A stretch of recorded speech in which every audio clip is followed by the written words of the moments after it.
हम अपने पूरे जीवन काल में समाज से किसी न किसी रूप में लेते हैं।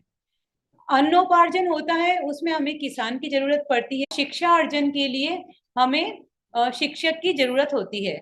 जब हम पूरे जीवन भर समाज से लेते आए हैं तो हमारी भी ड्यूटी है कि हम भी कुछ समाज के लिए करें। धन रहे न जीव रहे, धन रहे न जीव रहे, रहे न गांव न ठाव, कबीर जग में जस रहे, करिए किसी का काम। कबीर दास जी कहते हैं कि एक दिन न धन रहेगा, न यौवन रहेगा, न गांव रहेगा, न घर रहेगा, एक दिन सब कुछ छूट जाएगा। अगर जग में रहेगा तो बस आपका यश रहेगा, वो भी तब जब आपने किसी का काम किया हो।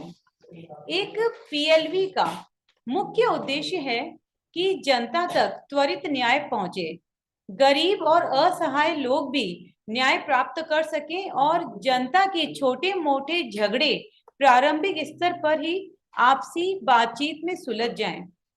पीएलवी समाज और न्याय व्यवस्था के बीच की दूरी को कम करता है।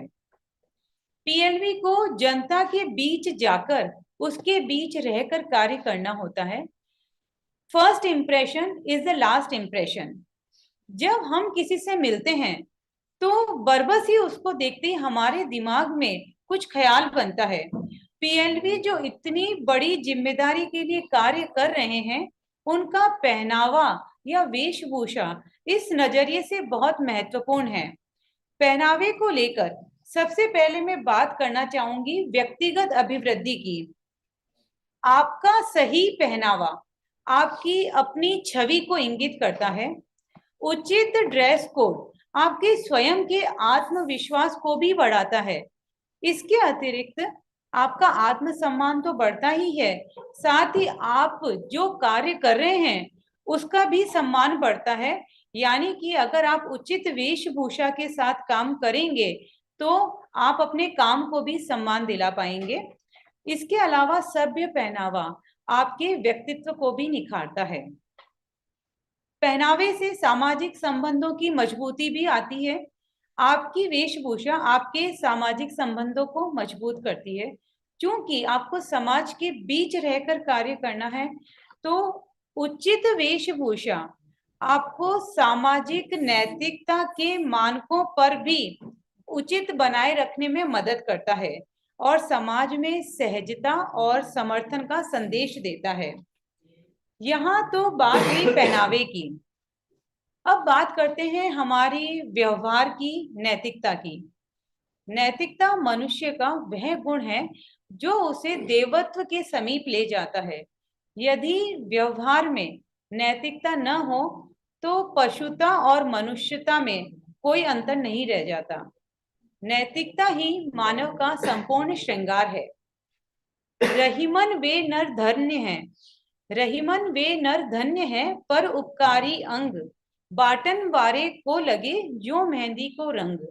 रहीम दास जी कहते हैं कि वे लोग धन्य हैं जो दूसरों का उपकार करते हैं।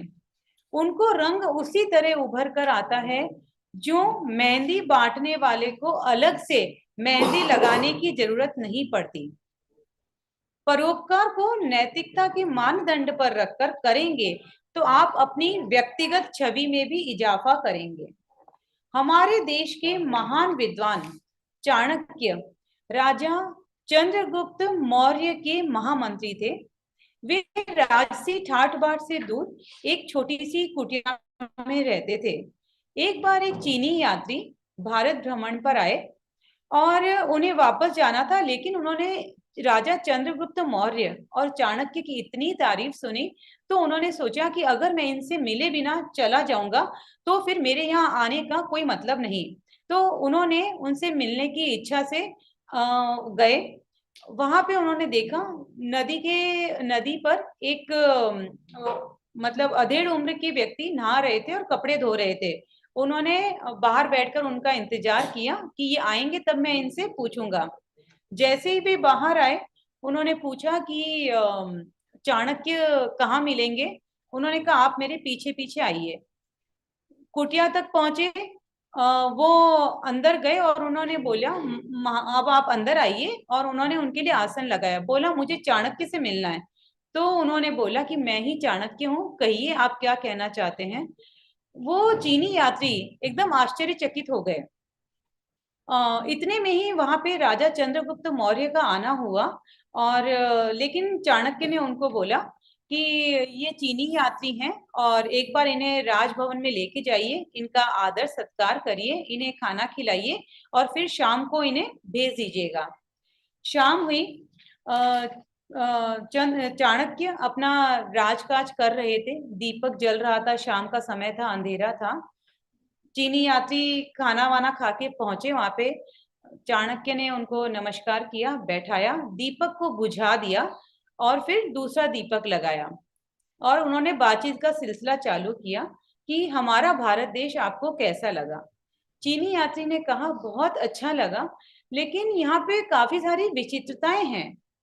तो चाणक्य एकदम आश्चर्य में, ऐसी क्या विचित्रताएं हैं। बोले, जैसे कि अभी जब मैं आया, एक दीपक जल रहा था, लेकिन आपने उसको बुझा दिया और दूसरा दीपक जला दिया। इसका मुझे कारण समझ में नहीं आया, क्योंकि पहला दीपक भी रोशनी दे रहा था और दूसरा दीपक भी रोशनी दे रहा है, बराबर की, कोई दोनों में फर्क नहीं। तब चाणक्य मुस्कुराए और बोले, जब आप आए तब मैं राजकार्य कर रहा था, और उस दीपक में जो तेल था वो राजकोष का तेल था।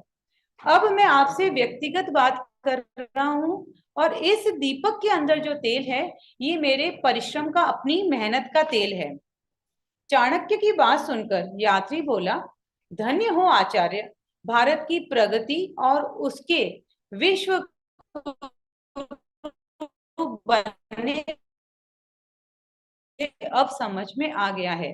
महान तभी बन सकता है जब वहां पर उच्च मानदंडों पर चलने वाले, नैतिकता का पालन करने वाले लोग हों। आप सभी जिस प्लेटफॉर्म पर कार्य कर रहे हैं, वहां भी स्वविवेक और नैतिकता के उच्च स्तरीय मानदंडों की आवश्यकता है, और यकीनन आप इन सब के प्रति कटिबद्ध होकर कार्य करेंगे, और आप जिस भावना के साथ इस क्षेत्र में आए हैं, उसमें सफल होंगे, नए आयाम स्थापित करेंगे। परोपकारी बन मिले, परोपकारी बन मिले सभी से आशीष। जैसे जैसे हम झुके, जैसे जैसे हम झुके, उठे गर्व से शीश। बस इन्हीं शुभकामनाओं के साथ बहुत बहुत धन्यवाद।